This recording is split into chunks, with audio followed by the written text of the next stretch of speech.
এদিকে দুর্যোগের তাৎক্ষণিকভাবে ঠিক তথ্য দিতে বেসরকারি সংস্থার উদ্যোগে চালু হলো reportnowbd.com নতুন ওয়েবসাইট।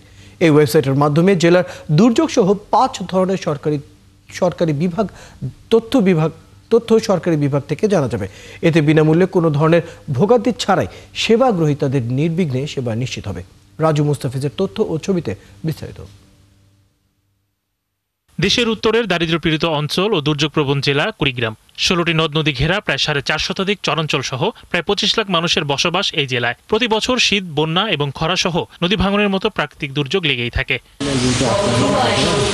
ফলে যে কোনো দুর্যোগের সময় ভুক্তভোগীদের সেবা পাওয়াটা কষ্টকর হয়ে পড়ে। দুর্যোগের সময় নারী, প্রতিবন্ধী সহ পিছিয়ে পড়া জনগোষ্ঠীর সেবা নিশ্চিত করতে জেলায় প্রথমবারের মতো চালু হলো reportnowbd.com নামে একটি নতুন ওয়েবসাইট। দুর্যোগ নিয়েই কাজ করি আমরা, দুর্যোগের বিভিন্ন তথ্য প্রদান করি, 100% সঠিক তথ্যটাই প্রদান করি। স্বাস্থ্যের হানি ঘটে, বাল্য বিবাহ হয়, ইফটিজিং এর শিকার হয়, এই নির্যাতনের শিকার হয়, এই তথ্যগুলো আমরা অ্যাপসের মাধ্যমে ঘরে বসে থেকেই শহরে উপজেলা পরিষদের মানুষগুলোকে জানাইতে পারি। জনসাধারণ পোর্টালে জেলার দুর্যোগের এলাকা এবং তথ্য জানতে পারবে। পাশাপাশি দুর্যোগের সময় ভুক্তভোগীর প্রকৃত তথ্য জেলা উপজেলার সরকারি বিভাগে সহজে পৌঁছে যাবে।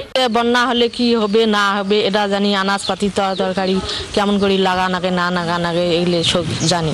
এনা না হলে শিখছি, নাহলে অভিজ্ঞতা শিখছি, তা আর হবে না। কেন করি না হলো গরিব মানুষ, না হলেও মনে করো এগুলো শিখিয়ে আমরা একটু পরিবর্তন হয়েছি। দিনের পর দিন এতের পর ঘুরিয়ে খায়, টেহা বসে ঝাই দেয়, তাক দেয়, ঝাই না পায়ে দিবে তাকটা নাই।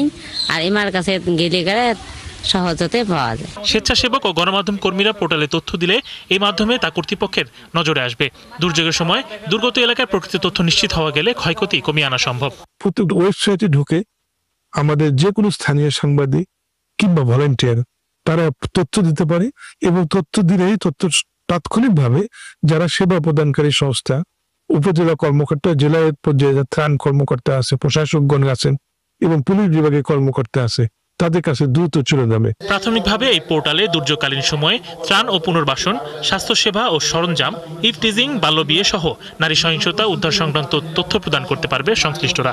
আগে যেভাবে আমরা আমাদের সঠিক লোক চিহ্নিত এবং ত্রাণটা সঠিক জায়গায় এবং সঠিক সময়ে পৌঁছাতে আমাদের সমস্যা হতো, এই ওয়েবসাইটের মাধ্যমে আমরা এখন সেটা আরো দ্রুততম সময়ে পৌঁছাতে পারবো। দুর্যোগের সময় ঠিক তথ্যের অভাবে সরকারের সুযোগ সুবিধা পৌঁছাতে ভোগান্তি পেতে হতো। এই পোর্টালের মাধ্যমে সেবা গ্রহীতাদের মাঝে দ্রুত সেবা প্রদানে সময়, অর্থ অপচয় রোধ হবে বলে মনে করেন এই কর্মকর্তা। এটা খুব ভালো একটি অ্যাপ্রোচ, যেটা দুর্যোগ ব্যবস্থাপনায় সহজেই কোনো ভুক্তভোগী তার তথ্য ইনপুট দিতে পারবে। ইনপুট দেওয়ার সাথে সাথে এটা যারা সংশ্লিষ্ট অথরিটি আছে তাদেরকে হেল্প করার জন্য সহজে তাদেরকে রিচ করতে পারবে। বেসরকারি সংস্থা লাইট হাউসের আয়োজনে জেলার 5টি উপজেলার 35টি ইউনিয়নের 70 জন স্বেচ্ছাসেবক কাজ করছেন বিনা পারিশ্রমিকে। দুর্যোগ ব্যবস্থাপনা রোধে এই ওয়েবসাইটটি অগ্রণী ভূমিকা রাখবে বলে মনে করেন উপজেলা নির্বাহী অফিসার শরীফ আজাদ প্রীতম, 71।